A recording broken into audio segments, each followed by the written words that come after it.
Yes, thank you very much. As I prepare this PowerPoint presentation, I was not aware of this audience. So I will change a little bit what I wanted to say. First reason is that Simon and Bernd already said what I wanted to say, more or less. So I will say it maybe with my own words.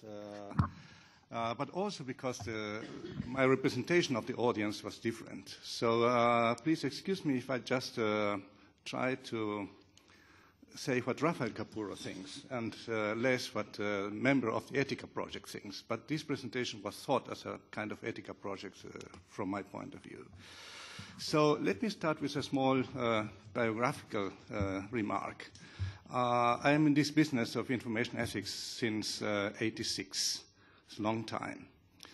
And I was thinking about '95 when we thought, I mean some few people dealing with information ethics at that time, that with netiquette, all problems of the internet were solved. We need a good netiquette. Maybe you don't know, some of you are very young, you don't know anymore what the netiquette is, but at that time it was a very popular word. Just to imagine that, that was 95, so 15 years ago, we were dealing with netiquette and nothing more. So, and now thinking about governance and public policy and so on, and looking at the TV and the Arab revolutions at the moment. Maybe you have seen this picture of the pharaoh with the face of Mubarak and the sentence, if the government shuts down the internet, shut down your government. Which is a very strong view of what social media and internet and so on is having impact on policy. So next slide, please. So my first point is just put it in a very, very classical form, but it's what Simon already said. There is a basic difference between ethics and morality. I say this because normally, in usual and everyday slang, at least in German, we use both terms as synonyms. We always say in German, ethisch-moralische Sachverhalte or whatever. So, and of course, this is an old distinction, and it's basic distinction for every science to understand the object of a science and the science itself. So we don't mix economy and the economics, or health and medicine, or whatever. So you need a difference between reflection and the object. But of course, if you think that ethics, or Philosophia Ethicae, which was created by Aristotle as an academic discipline, you have to think about the object of this science. And this is ethos in Greek. You may accept this or not, I see.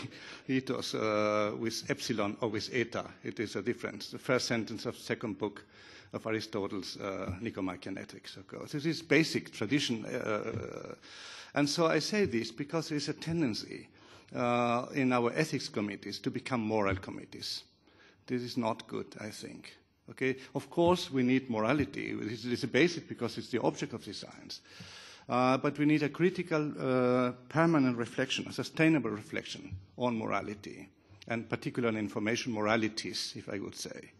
So this is, I think, what Simon was saying about the ethical sensitivity. You can imagine in Germany 30 years, excuse me, I'm talking about Germany, but the place where I live, okay, 30, 40 years ago with the Green Party. Now everybody's wanted to be green, particularly in Japan. But it took 30 years of, discussing all these things. Okay, so I make this analogy because we are in the same situation, I think, with ICT. And I would like to make a critical reflection to what Quintana Tria said with regard to the national ethics committees, which were created some 10, 15 years ago. The first one was in France, I think, Maurizio, if you remember this. So most of them are bioethics committees.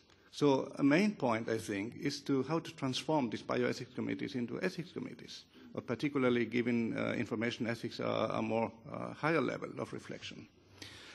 Next slide, please. So how can we detect and address ethical challenges? So there are different levels or different ways. Of course, one way is the academic research in information ethics. We have established this since about 10 years.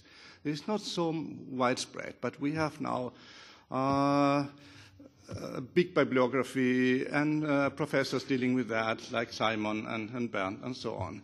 So we need more support for that, I think.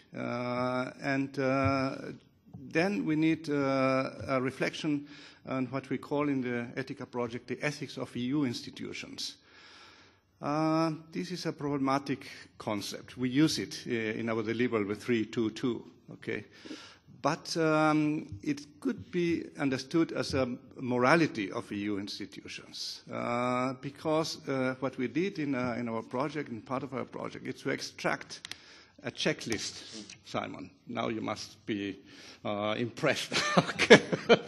A checklist, yeah, exactly, of what EGE, of which was a member 10 years, during the last 10 years with Maurizio as our secretary. We used this checklist for reflecting. So it was the official morality of the EU and a little bit reflection. A little bit, Simon, a little bit, not excluded, okay. So we did our best.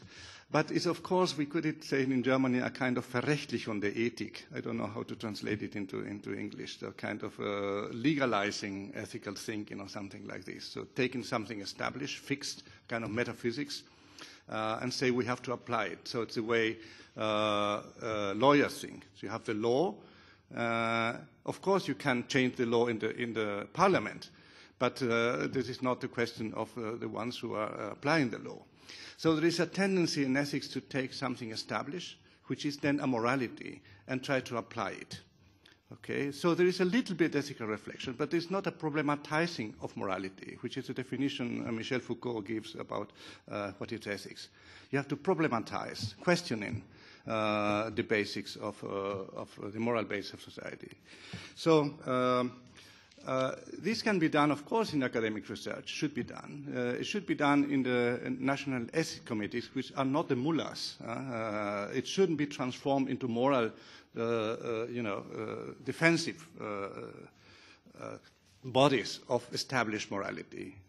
This is not good for society. The important thing is to change the atmosphere, such as the Green Party changed the atmosphere during the last 30 years. And now everybody wants to be green. Yes, after 30 years of changing the atmosphere, but the cultural atmosphere is something you cannot change from today to tomorrow. It's impossible. You have to do long time work. And this can be done in mass media, in public fora, in internet, and so on and so on. So don't ask ethicists to change, the way people think morally from one day to the other. It is impossible. It takes time. And thinking takes time. We need time. We don't need so much money. Of course, we are happy if the Commission gives us money, but we don't need so much money as in other fields for thinking. A little bit, yeah, a little bit, but not billions, not billions. If you give us a little bit money for cooperating with you, it's fine, but we are not so much eager about billions of euros for that. So it's relatively cheap, and it helps create change in the European atmosphere. So next slide, please. So I want just to, this is the checklist, okay, the official checklist: human dignity, freedom, autonomy, and so on and so on. You can analyze. We did an analysis and we took all these values from that. But of course, for a philosopher to think about human dignity is a difficult issue because nobody knows what it is. Okay, are you Kantian? Are you utilitarist or whatever? Then you have another definitions of that. What is human dignity? Nobody knows. Everybody talks about this, but nobody knows. I put it a little bit provocative, okay? The same, of course, with freedom, autonomy, responsibility, and so on, privacy, and so on and so on, okay? Talking about privacy. Privacy, if you read the last book by Helen Nissenbaum on privacy in context, she's a professor in New York University. And you immediately see that privacy is a second-order concept. It is not a quality of data. There are data in the context, some data can be considered as private or not. For instance, my name. Okay, you say my name identifies myself, but in this situation, my name is not a private thing. It depends on the context. So privacy is a second-order question, not a first-order. There's not data with privacy like this is white. Okay, it's not a question of a first-order quality of things, of data. So this makes the debate on privacy so complex, because we have to define different contexts. And the same data can be in a different context, has a different kind of privacy. And this is what Helen Isenbaum claims in her last book. Second point I would like to remark is about electronic waste, because we have been talking about widespread use of information technologies in everything, really everything. This is a stupid thing, but maybe sometime we'll be a little bit more intelligent. And so imagine all this stuff thrown away in the Yangtze. I was hearing about this in China, that millions and billions of Chinese are changing their cell phones every 3 months. What are you going to do with the cell phones? You imagine all these cell phones with this stuff thrown into the Yangtze or Huanghe. It will be an ecological catastrophe. So we have to think about ecological questions of the information societies in the 21st century. So the next slide, please. I always want to say something what Viggo addressed about other cultures. I'm engaged in Far East discussions since a couple of years on the question of privacy, and I know the big difference between the Buddhist question of privacy and the Western question of privacy. It's like day and night, okay? Just because the self is for us a high-level value, and for them is nothing. It has to be destroyed, so you have not to protect the self, but to destroy the self. I put it very, very strong like this. But if you go to Africa, you have a completely different context. Well, Africa is a big context. Excuse me that I put it like this, okay. But in the African cultures, it's different. So we have to deal with this, what I call intercultural information ethics. Yeah.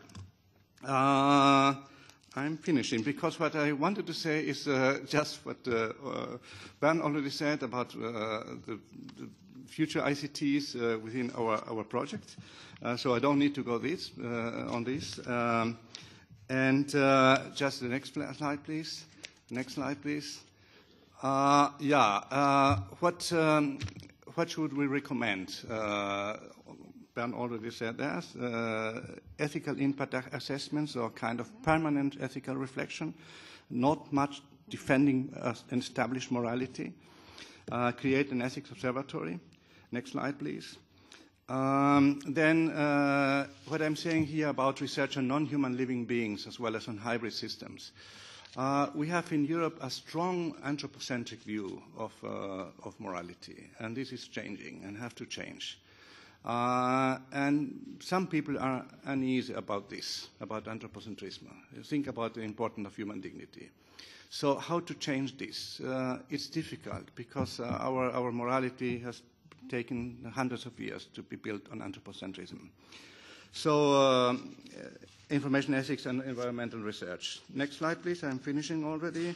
Create a data bank on NEC and EGE opinions. This is some practical problem we had during our work with ETICA. We have no overview on who is doing what in EU project in ethics. And finally, next slide, please. Give research and advice on information ethical issues to the same relevance as in bioethical ones. That was my first remark. So we need a strong, powerful support of information ethics in Europe. And the last point would take maybe a semester to talk with you about this. It's what I call the digital homogenization of reality. I call it in a philosophical slang digital ontology, which means we look at reality through digital glasses, everything through the digital glasses. If it becomes an established view, then it becomes a digital metaphysics, and this is what philosophers should question. Okay, but it would take a long time to explain this in detail, but I stop now. Thank you very much for your attention.